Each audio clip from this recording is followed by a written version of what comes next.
Sinalakay ng mga pulis ang isang condotel sa Pasay na pugad umano ng prostitusyon. Ang mga parokyano, mga Chinese pogo worker. Nasa frontline ng balitang yan si Hannibal Talete. Armado ng search warrant, pinasok ng mga pulis at mga operatiba ng Presidential Anti-Organized Crime Commission o PAOK ang condotel na ito sa Pasay City kagabi. Nakatanggap sila ng tip na ginagamit umanong pugad ng prostitusyon ang lugar. Pag-akyat sa elevator, isa-isa nilang hinalughog ang bawat kwarto hanggang sa tumambad ang ilang babaeng nag-aabang ng kanilang parokyano. 13 Pinay ang nasagip sa raid.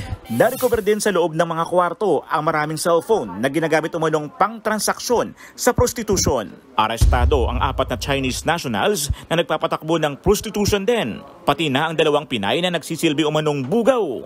We were receiving reports, ang office namin sa PAO, na meron nga mga illegal activities na nagaganap dito, like yung prostitution.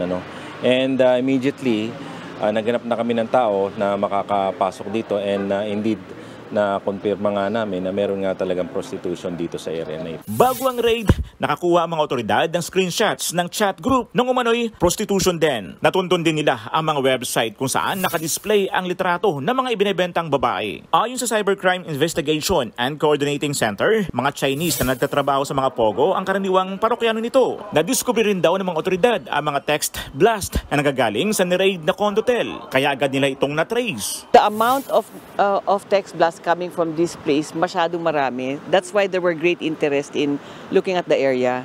Isa sa ilalim din sa investigasyon ang pamunuan ng naturang condotel kung may kinalaman sila sa talamak na prostitusyon. Nagbabalita mula sa frontline, Hannibal Talete, News 5. Mga kapatid, Jess De Los Santos po. Iba na ang may alam at may pakialam sa panahon ngayon.